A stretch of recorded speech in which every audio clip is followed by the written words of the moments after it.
أولى لك فأولى ole wako, ole wako. ثم أولى لك فأولى Kisha ole wako, ole wako.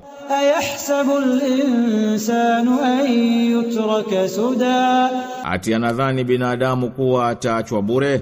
ألم يكن نطفة من مني يمنى Kwani hakuwa yeye tone ya manii lililoshushwa?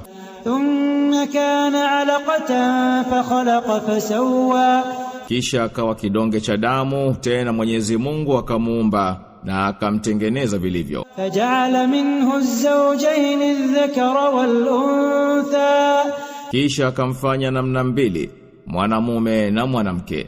أليس ذلك بقادر على أن يحيي الموتى Je, huyo hakuwa ni muweza wa kufufua wafu?